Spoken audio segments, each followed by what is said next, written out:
When I found out I was going to be a parent, I immediately felt a lot of anxiety and worry. So I went on to BetterHelp to try to look for a therapist to help me with that. My relationship with my family and with my boyfriend and with myself were suffering. I really needed help. I was ruminating a lot. Really getting those thoughts out to a therapist and getting feedback was just life-changing. Discover what BetterHelp Online Therapy can do for you. Visit BetterHelp.com today. Why spend thousands on a basic will when you can get access to legal help for around $1 a day? With Legal Shield, you can put a full estate plan in place, including a will, health directives, and powers of attorney to help protect your family and hard-earned assets. Sign up today at LegalShield.com and get 10% off our annual plans. It's finally simple and affordable. Legal Shield. Real lawyers, really affordable. Sign up at LegalShield.com. That's LegalShield.com. Legal Shield does not provide legal representation or advice. See a plan for complete terms. Hello and welcome to the Irish NFL Show. My name is Shane Brennan and thank you very much for joining us. Our program is, of course, brought to you in association with QuinnBet and part of the Believe Network. And if you are looking at me on YouTube and think, wow, he sounds exceptionally professional for somebody who's in his bedroom. I'm not in my bedroom. I had to be in work today. Some people know I'm a podcast producer at work. I've decided to commandeer one of the studios we have in the offices. I didn't necessarily ask anybody about that, but I am kind of doing it. And if you think that's a bit of a cowboy move, well, that makes sense because today we're talking about the Dallas Cowboys and delighted to have on friend of the show somebody who has come on quite often to give us a sense of what's going on with America's team. Brandon Loree from Blogging the Boys. Brandon, good to see you. Good to see you too, and it's only fitting that maybe you have a Jerry Jones level setup going on for you. I mean, listen, it's the best of the best, and the Cowboys certainly do things big in Texas, and it certainly is best of the best in their facility. So I understand why you needed to do the same. I feel you on that one. Yeah, very much so. I mean, this is like maybe I feel like I'm the gambler, coming into this. And this is Yeah. my, this is my way. I'm going to start on just on the point around you're talking about the best of best facilities, right? Because the World Cup is on. I'm sure World Cup fever is penetrating the US in various different ways at the moment, right? I gotta say, I was watching the England game a couple of days ago, and I don't know whether it's just the way it's lit or just the fact that it's different for a soccer game, but that stadium looks so good, and it's really frustrating for me. I think, and I know you're based in New Jersey, and I don't mean this as a slight on New Jersey or MetLife, but the fact that the World Cup final isn't taking place in Dallas and Jerry World, which is what they wanted, by the way, and it's instead taking place in MetLife Stadium, I think is a disgrace. Because the stadium in Dallas is just so much better. And like people talk about the light coming in and the curtains and all that kind of thing during the NFL, but when it's the World Cup game, it just looks so good. It's such a good building. Well, it's a good stadium, and that's why I think for me, I'm always shocked at why Dallas isn't in consideration for a lot more Super Bowls. They had the one back in 2010, but I mean, they have not hosted one since. So it's been a long time, and it is a beautiful stadium. It's held up really well. You see a lot of these teams in the NFL, like I know Buffalo's going to be opening up their stadium sometime soon. Of course, the Titans are getting a new one. Like, there's a lot of teams around the league that are kind of modeling their stadiums based off of what Dallas did so many years ago, and so it's really held up. And you're right. I mean, Curtain Gate is always a talking point around the Cowboys, and letting the light shine in. But they put up some sort of shade blockers, I think, for the World Cup game, but not totally curtained up. But it's a beautiful stadium. People really want to see an NFC Championship game there, especially with the Cowboys trying to get back and breaking all these curses. You see, the Knicks are winning the NBA championship. We know Arsenal broke their streak. So it's like maybe this is a year of curses being lifted. Maybe Jerry wants to throw some curtains up, maybe to whatever gets some good voodoo going on. But yeah, no, it's a beautiful stadium. The World Cup has been great. And I see a lot of people loving Texas in that way too and embracing it. So it's all around good things to see. I love your mention of Arsenal as a curse that could be broken, but at the same time, if the Dallas Cowboys do end up getting to an NFC Championship game, they're probably going to up against Stan Kroenke play Rams if they get that far. So, not the already precursor. I think a lot of Yeah. people are looking at the talent, the stockpile of talent they're building in LA. But let's talk about what they've been building in Dallas because let's be fair about this. The NFC East, people talk about Philadelphia because there's a lot of there's the off field stuff, but we know they've got great potential to get to the Super Bowl. AJ Brown's after leaving there. There's a lot of talk about the New York Giants at the moment because of the John Harbaugh situation. A lot more talent coming in. But let's just take a step back and look at what especially in the draft and how defensively focused the draft has been for the Cowboys. We know how good that offense was last year. The defense had a lot of holes, and I was particularly critical of Eberflus's coaching. over the course. But you look back at the way that this draft has gone, and just how aggressive the Cowboys have been, obviously getting those two first rounders in to try and rebuild the defense. Is there a real sense of trying to rekindle how Dallas can win games now? It's not all about just outscoring and the Dak attack. It's really trying to rebuild, complete football in the Cowboys, because as much as we slag off and say, hey, they haven't made any championship game in so many years, it's not like they've been playing bad football for years either. There are a couple of players away, I think, from being consistent performers. Yeah, the defense certainly was the problem last year, and the Cowboys saw that as something that needed to be fixed. It's funny because you mentioned Matt Eberflus, and when they hired him, it was one of those things where you thought, okay, this is what we're used to. We're seeing a guy who is a former head coach coming in as a defensive coordinator. We saw it have a lot of success with Dan Quinn coming in, but then maybe not have as much success with Mike Zimmer. So where was he going to fall in line on that? And unfortunately, it didn't work out. I think it would have made a lot more sense for Matt Eberflus to take a year off. I mean, Chicago was a very tough place for him to coach. I think it kind of wore him down. And you saw that he was just very stubborn and stuck in his ways. He didn't want to evolve his defense. The one reason why I think it worked for Dan Quinn and didn't work for guys like Mike Zimmer and also Matt Eberflus is that Dan Quinn was willing to evolve. He talked about how he learned a lot of what not to do during his time in Atlanta. And then when he came to Dallas, he kind of altered his defensive scheme, which led to success on the field. And then, now you have Matt Eberflus coming in. He's not really willing to budge on a lot of things. And of course, the Cowboys have a historically bad defense. And in the past, I would have said that Jerry Jones would have said, you know what, let me give my guy one more shot because he is the guy who really pushed for Matt Eberflus to come into the building. It's just they said, you know what, we need to pivot. We need to move forward in a different direction. And they went in a completely opposite direction with Christian Parker, who is a first-time defensive coordinator, former secondary coach of the Philadelphia Eagles. By all accounts, sort of like a Ben Johnson type coach where he's very brainy. He's very smart when it comes to defensive football. And that led to them, like you said, attacking the first round of the draft with their first two draft picks going defense.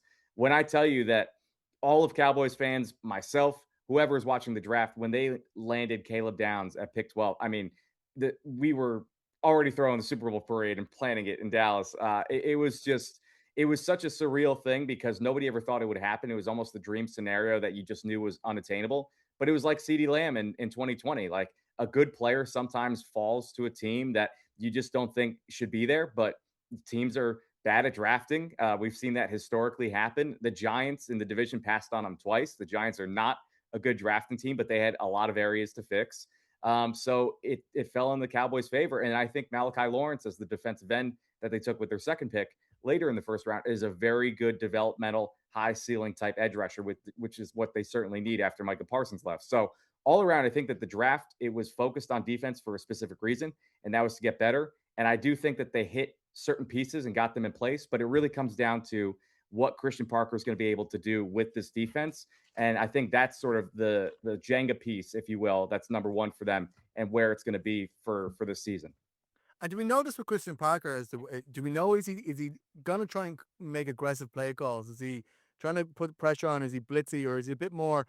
You're making the Ben Johnson comparison in terms of the brains and the scheme and everything. Obviously, Ben Johnson brings so much charisma into his role originally in Detroit and now in Chicago. So with Christian Parker, like I think I don't think a lot of people really know so much about him. Interesting, he's the passing game coordinator in Philadelphia as well as D backs.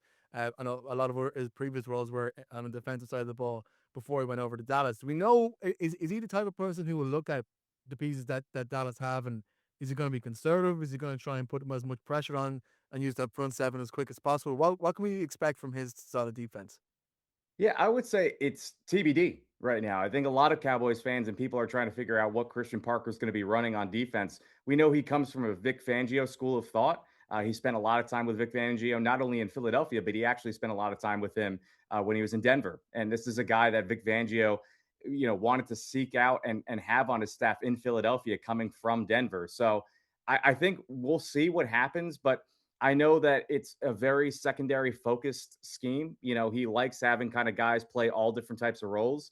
We know that you had a guy like Zach Bond have a lot of success with Vic Fangio by actually being like a jack of all trades player. And I think Caleb Downs is going to be that in the secondary, where he's not necessarily going to be a safety. He's not necessarily going to be a corner. I think he's going to be like a do it all type guy. And that's what he did really well at Ohio State.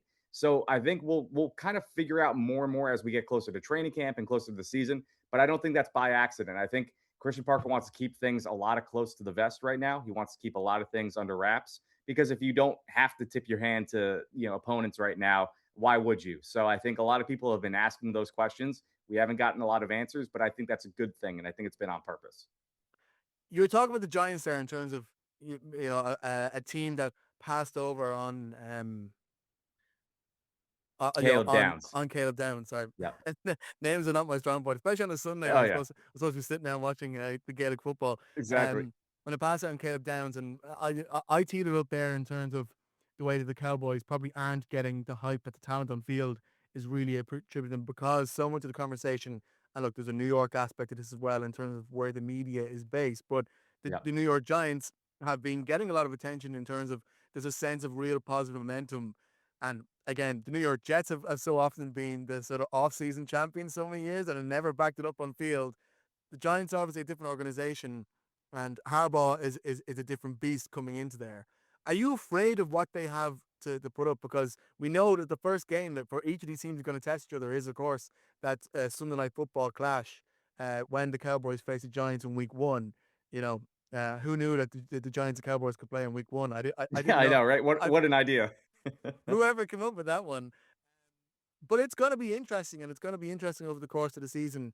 You know, the Eagles are a semi-known entity. The Commanders, I don't know what to expect from them, but the Giants are seen as the ones that if there's a wild card or even an NFC East title race between the Cowboys and somebody else, that the Giants could be coming up there. Like, what are you expecting from them? Or do people, is Cowboys Nation afraid of what the Big Blue have to offer this year?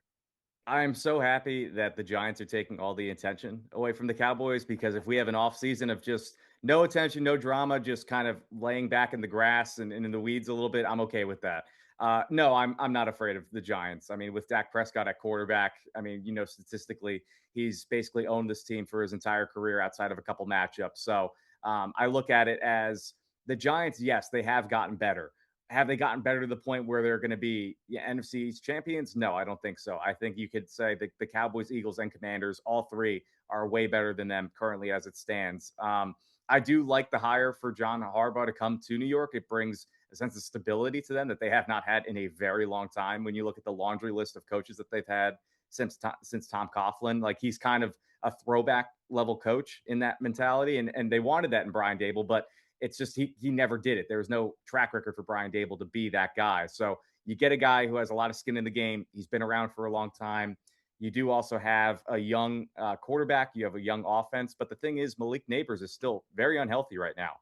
It seems like there's a lot going on as far as where his recovery's at. So if you look at where that's going to be lining up to Week 1, there's a question mark with where he's going to be in his recovery process. He might not be available for Week 1. And then you look at the wide receiver depth chart for New York. I mean, they brought back the ghost of Odell Beckham for a reason, because I think that they need a lot of talent around them. So yes, I do think that the team is being hyped up, maybe a little too much. I will think it'll be a competitive game, but at the end of the day, I just think heads and tails, like the Cowboys are much better of an operation right now. They have a lot more experience, even though they have an experienced head coach. That not necessarily means they have an experienced roster, and I think the Cowboys have the edge in that. Let's talk a bit more about one or two things on the schedule. I want to touch on the fact that the Cowboys are playing in Brazil in Week 3 against the Baltimore Ravens. America's team are calling the Maracanã. I don't know how much of a soccer fan you are. The Maracanã is probably more so than the stadium in Sao Paulo, which the NFL has played in the last couple of years. It is very much, it much more evocative in terms of how we imagine how amazing that stadium is going to be. And to host an NFL game there is going to be pretty cool. Week 3 is an interesting time of year to go on that trip. It's going to be in a CBS late window. It's not going to be like a really early game, if like when teams go across the Atlantic to play in London, for instance. The Ravens as a choice of opponent, but we know they can be tricky. There's some unknowns as well with a change of coaching in there, but obviously they still have Lamar Jackson, a quarterback. That's a difficult one to take pretty early on after two potentially bruising divisional matchups in New York and then at home against the Washington Commanders. How does the start of the season look when you come into that Brazil game? As great color as we can expect from the Maracanã and everything we can get in Rio de Janeiro, But against the Ravens for the Cowboys, I think it's going to be a tough out. Certainly in comparison to playing them in Dallas, it's going to be tough anywhere. But to bring that thousands and thousands of miles away in a different hemisphere, I think, adds a challenge that when you're so early into the season with a new defensive coordinator and so many new pieces on defense to try and get together, that Baltimore offense could be a tricky one to effectively have to play on the road. Yeah, 100% agree. I think if you poll a lot of the players in the NFL, they would tell you that international games, while in theory and concept are great, and listen, I'm all for expanding the product of football too, especially overseas with the UK and all that. But the tough part is it does put a strain on the guys when it comes to travel, accommodating their families. I think it was last year there was a player that went to Brazil, and I don't know if he was on the Packers or the Eagles, but he had some bad food and he had almost like food poisoning. He had to go to the hospital. So it's like some of those things could happen. You never know when you travel internationally. I mean, it happens to everybody when they travel. So at the end of the day, it's like these guys are people too. It stinks sometimes to travel, and especially if you're going that far to play football. And you brought up a great point. They have two divisional matchups to start the year. And if they're sitting at 0-2, not only for the record, but in the division, I mean, that turns into a must-win game for your season. If they even split, the first two games, I think it would still be an important matchup. And the Cowboys have not done very well against mobile quarterbacks. And we know Lamar Jackson is the best of the best when it comes to being a scrambler, a runner. We know that for years they've had a problem with stopping the run. When they played the Ravens, I don't know, I believe it was last year or the year before. All these years just blend together. I know Derrick Henry and Lamar Jackson went off, and they struggled greatly against the Ravens. So it would almost be like a revenge game for them. But they've put such an emphasis on stopping the run that I think that would be the priority for them. But again, too, Lamar Jackson is also dangerous in the passing game. And I know they've also changed coaches. So it's sort of like we don't even know what the new offense in Baltimore is going to be looking like. So I think it's a very, very important game. And again, you are traveling. So that kind of puts a lot more pressure on these players, too. But I think at the end of the day, Shoddy's going to have them rip roaring ready to go. He really wants to make sure that the team is tight, the culture is good, that they understand what they're up against this year and what the expectations are. So I think he'll have them ready, but certainly doesn't take away the pressure of that game. Yeah, I thought the selection of opponents, it's one thing from a PR aspect if you're NFL Brazil trying to sell tickets in the Maracanã. But I mean, the Dallas Cowboys are a big enough draw that I think you could play. You could play against Mickey Anywhere. Mouse, Yeah. and you would fill the stadium. It's not like they're not, that can't be said for every franchise in the league. And you look at all the road games that the Cowboys have to play against. I know you were talking about earlier about how years seem to mesh in. I don't know if it was 2 or 3 years ago when the Cowboys had an immaculate home record in the regular season. So we know that coming to Jerry World is a difficult place, especially if Dak Prescott's attack gets into, the kind of form they were in last season. But look at all the road games that the Cowboys have to navigate this year. I mean, outside of the divisional opponents, none of whom I would consider particularly easy, even if Washington isn't probably the toughest place to go. On top of that, you got to go play against the Houston Texans. Nice Texas Derby, but that's not a tough defense to play against in any situation. The Packers in October, the Colts. The other games, the away games are to the Seahawks and the Rams. The two best teams in the NFC last year. Like, it just doesn't. I just think from a competitive standpoint, doesn't seem to make sense that the Ravens were chosen. Do you know what? Look at all the opponents we have to face at home this year. This is the one that we're probably going to have the toughest day against. Let's take it out of Dallas and bring it all the way down to Brazil. As brilliant color as all that's going to be, and as great as it will be for Brazilian fans.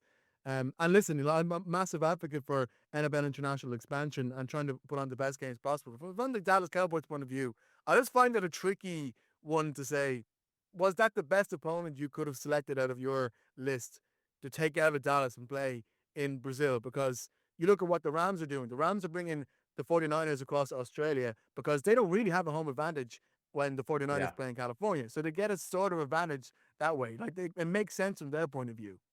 Other teams who are playing internationally, they're not bringing probably the toughest opponent they have to play at home internationally. But the Cowboys are, and I just don't. I don't understand why they are. Yeah, I don't. I've been asking that question since I saw it. When the schedule came out, like Tampa Bay would have been a good one.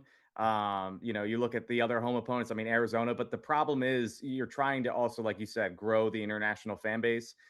So you maybe want to do that sort of interconference matchup where it's AFC versus NFC. You get to kind of throw two different markets, two different conferences there. I mean, if it's the Tennessee Titans, you think really people are going to be excited for Cowboys Titans, in Brazil? Probably not. And you don't want You to can put put on if you could put on like a great country music festival, you got Texas versus Tennessee and all the rest. But exactly. like, yeah, fair point. I take that point. I take that point. Well, and that's the thing, and you're not going to throw in, of course, a divisional matchup. I mean, you could if you really wanted to, but I know a lot of the NFL wants to keep that in-house and at home, especially with a lot of the TV markets and all that. What the networks want, they want the Cowboys and playing the Eagles, the Commanders, and the Giants. So you're right; it is a tough stretch in the very beginning, but you mentioned it in the back half of their schedule. They actually did pretty well as far as favorable matchups. I know they have a stretch where they play the 3 consecutive home games, where it's San Francisco, Tennessee, and Philadelphia.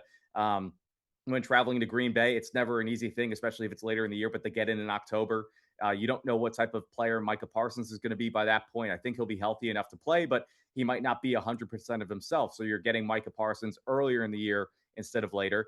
And then at the end of the year, you're playing at Los Angeles in December, which is not bad because it's an indoor stadium in California. And really, the only cold game that I would say is you never know what at Seattle would be in the beginning of December, but it might not be bad.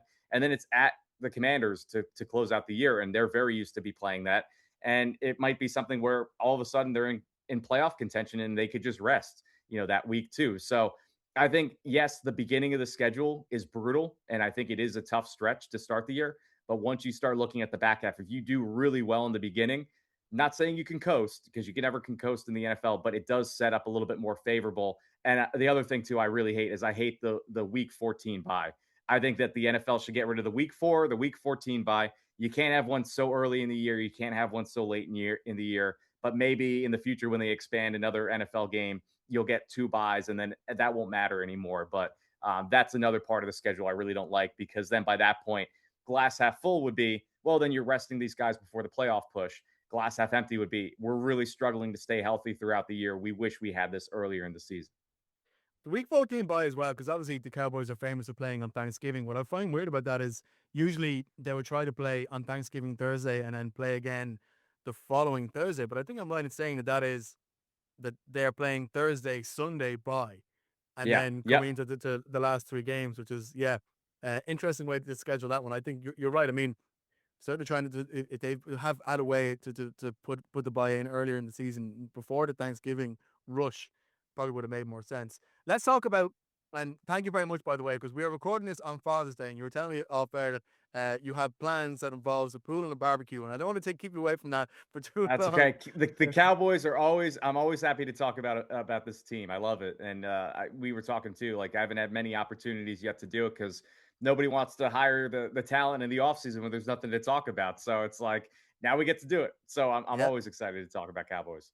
No, to see, but this is why we love the passion. This is why we have you on. This is why I brought the full studio setup for you, Brandon. But let's talk about a key part of what Dak Prescott's working now is George Pickens. He didn't turn up to OTAs a couple of weeks ago, but he is training now. It seemed like what could have potentially been, and a lot of people were sitting back and looking at the next great sort of Cowboys contract dispute doesn't seem to be going quite as dramatic as people expected. He's turning up. There's a deal somewhat expected there. Like, what can we put that down to? Is there a good relationship there with the coaches that he doesn't feel like he's dying to break out of Dallas? We compare it to the Michael Parsons situation a year ago. Like, I think there was a fear that Pickens could end up being similar to that, but it seems a lot more cordial. It seems less dramatic. It's not a big talking point in the way that the Cowboys often bring up big talking points even in June and July. What is that like, and what do we expect that we can see when it comes to George Pickens and playing for the Cowboys in 2026? It's funny that you bring this up because I think we've talked now for 3 years in a row. And for the last 2 years, first it was the CeeDee Lamb, Dak Prescott contract situation, and whether that would get done before the year, we weren't sure.